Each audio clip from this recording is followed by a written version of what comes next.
प्रणाम। द्वापारी श्री कृष्ण भगवान की जय, सह्याद्री श्री दत्तात्रेय प्रभु की जय, चक्रपाणी महाराज की जय, गोविंद प्रभु महाराज की जय, भगवान सर्वज्ञ श्री चक्रधर स्वामी की जय। मी दिनेश येवले, मुख्य संपादक परमप्रीती महानुभाव दर्शन, सहसंपादक व्याकरणाचार्य राजशास्त्री बांदकर, आमचे प्रेरणास्थान मार्गदर्शक आचार्य श्री बांदकर बाबा मनसर कडून सर्व अच्युत गोत्रीय संत महंत आचार्यांना नवरात्र महोत्सवाच्या खूप खूप हार्दिक शुभेच्छा।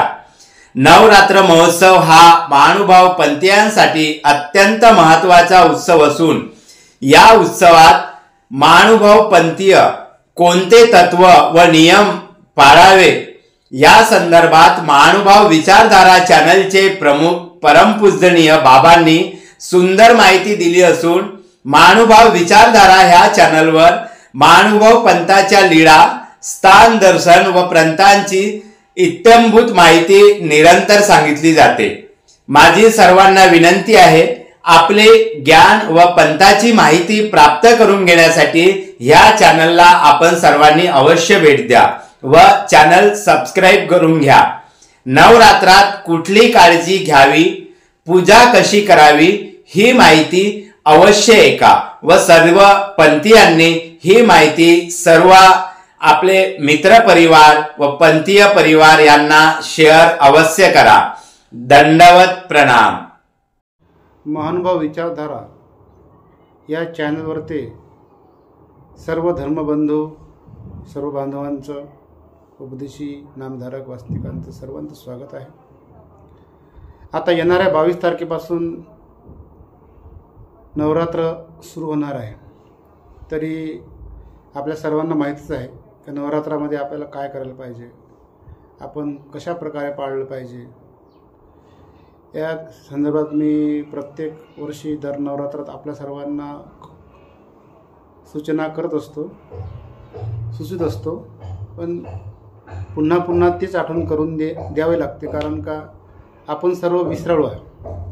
विसर हा आपल्या जीवनात प्रत्येकाचा आहे, म्हणून यावर्षी ऐकलं पुढच्या वर्षी आपल्याला आठवण राहायची काही गॅरंटी नसते।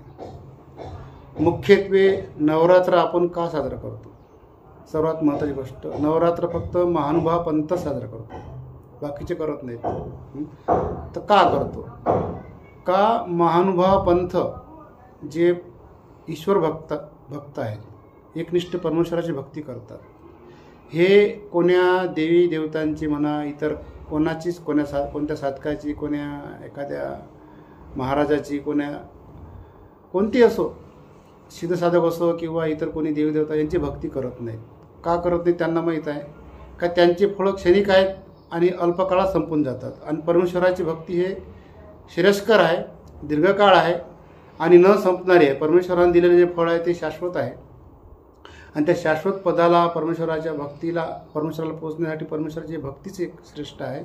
आणि ती भक्ती आपल्याला कशा प्रकारे करायची आहे ते म्हणजे एकनिष्ठ होऊन त्या परमेश्वराची भक्ती करत असताना आपल्याला हे नवरात्र फार गरजेचं आहे पाळणं। कारण का नवरात्रामध्ये जिकडे तिकडे देवी बसते आणि प्रत्येक देवीसमोर काही ना काही देवधर्म त्यांचा चालतोच, ते गावात असो, शहरात असो, कुठे असो।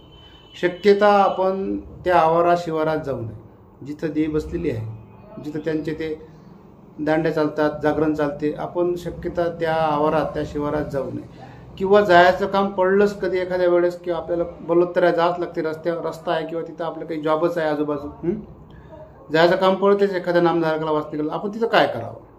तिथं आपण शक्यता त्या भागात, त्या परिसरात, त्या देवीच्या परिसरात, त्या भागात आपण पाणी पिणं, खाणे किंवा काही मळमूत्र सारणे किंवा घाण करणे अशासारखी गंदगी करू नये, जेणेकरून त्या देवी देवतांना किंवा त्या देवी देवतांच्या भक्तांना आपला निरोध होईल असं आपण तिथं वागू नये।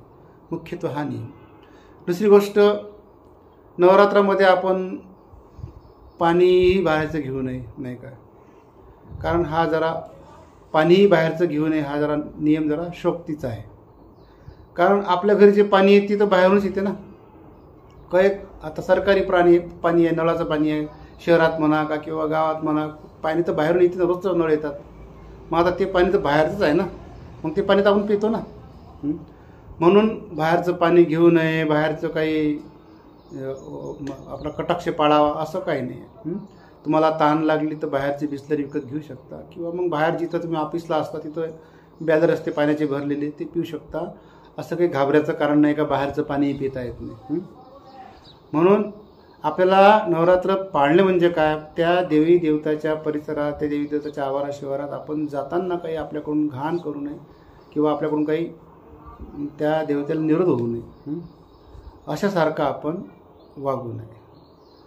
जर आपण वागलो तर त्या भक्तांना तिच्या किंवा ती म्हणजे हे तर लोकांचे आमच्या देवाला भजत नाही, वंदत नाही, मग इथं गंधही कशाला करतात. एक परमेश्वर समर्थ आहे, पण परमेश्वर समर्थ असून परमेश्वर आपल्याला काही नियम दिलेले आहेत, ते नियम आपण पाळणे फार गरजेचं आहे. म्हणून बाहेर काही जॉबला असतात, कोणी सर्व्हिसला असते, कोणी नोकरीला असते, म्हणून ते बाहेरचं पाणी चालत नाही. लागेल तर जेवण लागेल तर आपलं घरून बनवून घेऊन जायचं, पण पाणी प्यायला काही हरकत नाही. बिनधास्त बाहेरचं पाणी घ्यायचं. फक्त एवढंच आहे का त्या आवारा शिवारातलं पाणी नाही घ्यायचं आपण. तो आवार शिवाराच्या व्यतिरिक्त मग एखाद्या हॉटेलमध्ये बिसलेरी भेटते किंवा कुठं, बिनधास्त घ्या, असं काही घाबरासारखं कारण नाही. दुसरी गोष्ट, आपण नवरात्र का पाळतो, का त्या नवरात्रात 9 दिवस त्या इतर जे लोक आहेत अन्य राहटीचे, त्या 9 दिवस त्यांचा खूप सारा देवधर्म चालते, आणि जिकडे तिकडे नपाळचं वातावरण असते.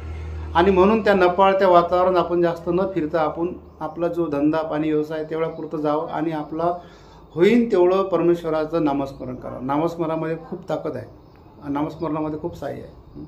नाम येते विघ्नहरी, नाम साह्याते करी, नाम वाजत वाराधरी. वाजत आकाशी जरी कोसळलं, चक्रीवादळ जरी आलं, तर जर परमेश्वर नामस्मरण जर तुम्ही केलं, नाम परमेश्वराचं तुम्ही घेतलं, नामस्मरण जर करत राहिले, तुम्हाला कोणतंच संकट, कोणतंच विघ्न, कोणतीच आपत्ती तुमच्यावर येणार नाही. असे नामाचे फायदे आहेत.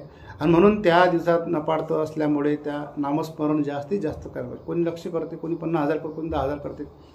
ज्याच्याकडून जेवढं बनते ते आपलं नियम करून, प्रण करून नामस्मरण करतात.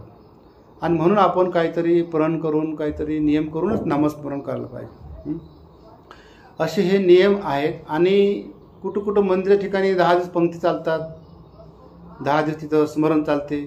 जर आपल्याकडून जर वेळ असेल तर एखाद्या आपल्या जवळपास असलेलं मंदिर स्थान त्या ठिकाणी जाऊन 9-10 दिवस राहणं अति गरजेचं, फारच श्रेयस्कर.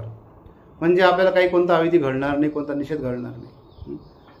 असं आपण त्या नवरात्राच्या याच्यात जर आपण राहिलो, वागलो, तर नक्कीच आपल्याला आपल्याविषयी देवाला आपल्याविषयी खूप प्रसन्नता येईल, अनुकूलता येईल. आणि तो परमेश्वर आपल्याला पदोपदी सहाय्य करेल. का माझा भक्त मी सांगितलेल्या नियमांचं परिपूर्ण पालन करते, आणि पालन केले तर त्या देवाला आपल्याविषयी एक प्रकारची कणव उत्पन्न होते. म्हणजे एकनिष्ठ देवाची भक्ती करत नाही, त्याच्याविषयी परमेश्वराला कणव उत्पन्न होत नाही, त्याच्याविषयी देवाला उलट खंतीच उत्पन्न होते. म्हणून जर आपल्याला जर देवाची प्रसन्नता कमवायची आहे, देवाचं जर आपल्याला जर सहाय्य जोडायचं आहे, तर आपल्याला आपल्या भक्तीमध्ये जी मिश्रता आहे ती मिश्रता काढणं फार गरजेचं आहे. कारण का आपण कधी परमेश्वराची भक्ती करतो, पण लोकसंग्रह करणे कधी काय करतो आपण,